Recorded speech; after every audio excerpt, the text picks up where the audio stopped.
If you're feeling exhausted, neglected, or burnt out in your marriage, chances are one or more of your core emotional needs are not being met. In this video, I'm going to tell you exactly how to start getting those needs met in your marriage, and it only takes one simple communication technique. I'm Cameron. I'm a licensed therapist, wife, and mother, and this is my channel, Modern Marriage, where I share with you guys all the tips and resources that I've picked up from working with couples in therapy so that you can start building the marriage that you've always wanted. So if you clicked on this video, chances are you feel like you're not getting what you need from your relationship. So oftentimes the first thing we'll ask is, whose fault is it? Is it my fault? Is it my spouse's fault that I'm not getting what I need? When in reality, most often when I'm working with couples, I see that it's neither spouse's fault.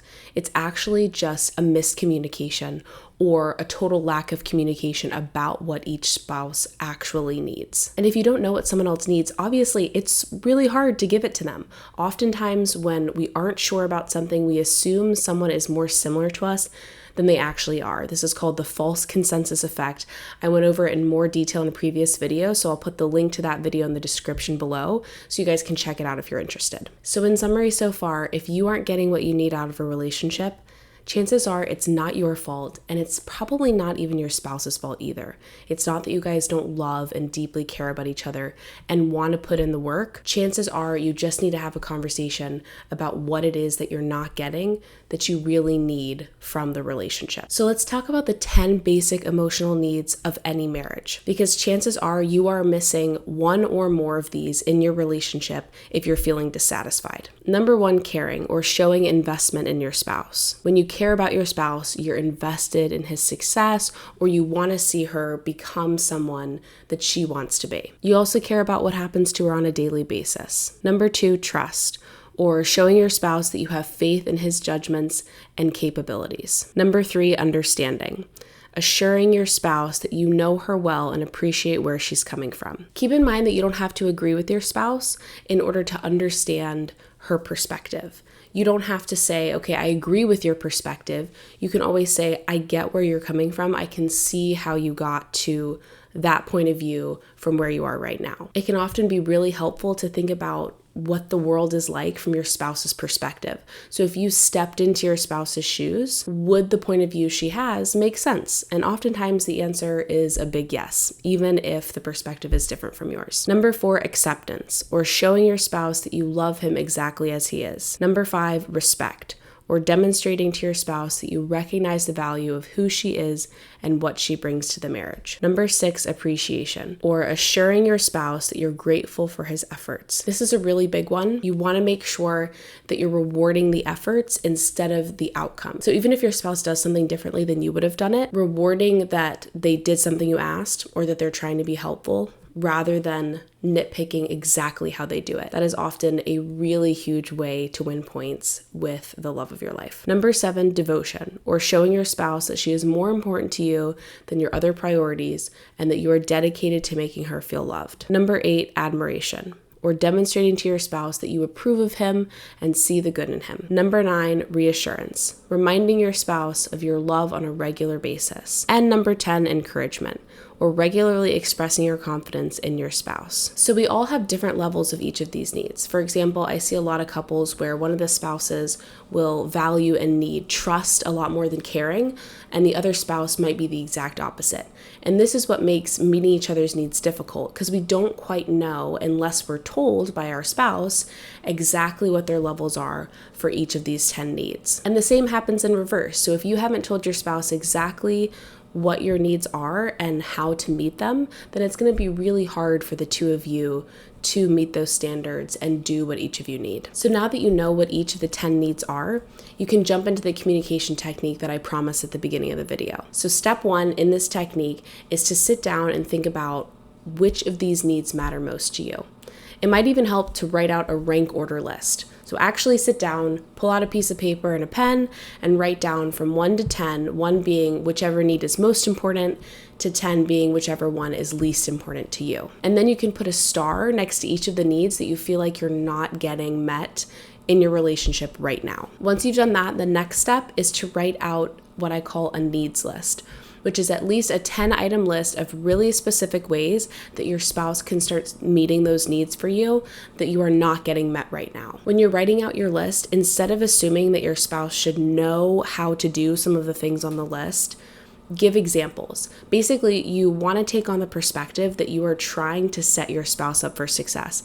Because if your spouse is successful in giving you what you're asking for, not only are you going to help your spouse feel more capable of taking care of you, which is really important, but you're also going to be getting exactly what you want. So it's a win-win. So after you've ranked in order of importance each of the 10 needs, you're going to write a list of at least 10 ways that your spouse can start meeting some of those top needs that are missing for you.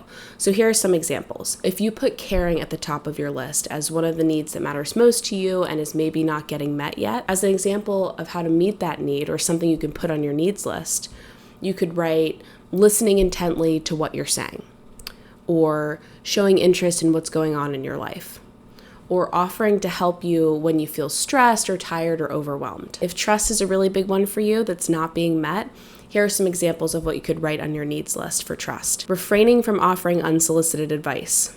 That's a big one. Just waiting until you ask for help instead of offering you advice that you didn't ask for. Your spouse asking for your input when solving a problem, or your spouse being patient and accepting with you when you approach solving an issue differently from how she would. If understanding is one of the big needs that you're missing, you could write on your needs list things like validating your emotions, particularly after a long and stressful day, not necessarily agreeing with you, but basically making you feel like you're not crazy. Your spouse could surprise you with something you really love and that you really needed in that moment, and then give some examples of what that might be. Or your spouse could show you that he cares more about listening to you and understanding where you're coming from than being heard by you whenever you guys get into a disagreement. So that might look like sitting back and listening as opposed to jumping to his own defense the next time you guys get into a conflict. So once you have your needs list complete, go and share with your spouse the stuff you learned from this video. You can even share the video with them and have them watch it themselves, and then have them make their own needs list. This is really big because if you're asking for things from your spouse, chances are your spouse has some things that maybe they want more of from you. And if you start off your request by offering to try to meet your spouse's needs more, the conversation is going to go a lot better. So once you guys both finish your lists and you swap lists, giving as much detail as you need to in order to both be successful in starting to meet each other's needs, then you both get to decide which items off of each other's lists you want to try. So this is really important. You want to make sure that you're not dictating to your spouse which of the items are most important or which ones they should do first.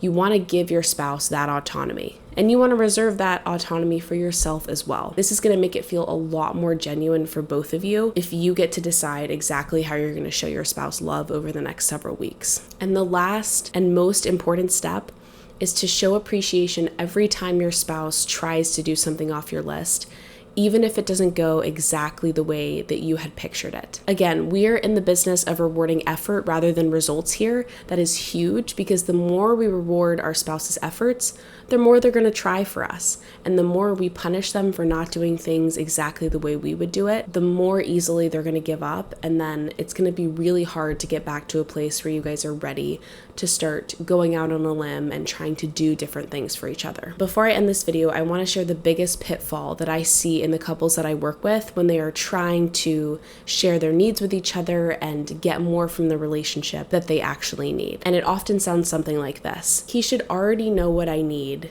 We've been married for so long, or we've known each other for so long. Why do I have to give him all this detail? Why do I have to tell him? This is by far one of the biggest obstacles in couples therapy, and that is that one or both spouses assume that if their spouse actually loved them, they would know what they need and they would just do it. So the fact that they're not meeting their needs is an effort problem, it's a care problem, it's a love problem. They just don't love you enough. When in reality, it's a knowledge issue. It's hard to read each other's minds, if not impossible. And so if you can take a leap of faith, if you can go out on a limb and be willing to share with your spouse what you need, and I know that's hard, it requires a lot of vulnerability, it requires potentially getting rejected, But until you take that first step of being honest about what's missing and what you think you guys can do about it, then you're not going to see a lot of progress. Ultimately, you want to give your spouse every opportunity to love you the way you want to be loved, and you want to ask for every chance that your spouse is willing to give you to do the same in return. Okay guys, that's all I have for you today. Please don't forget to like this video and subscribe to the channel if you want to see more content about all things related to building the marriage of your dreams. And leave a comment on this video if you end up trying out this technique. I really want to hear how it goes for you and get your feedback. Until next time, I'm Cameron and this is Modern Marriage.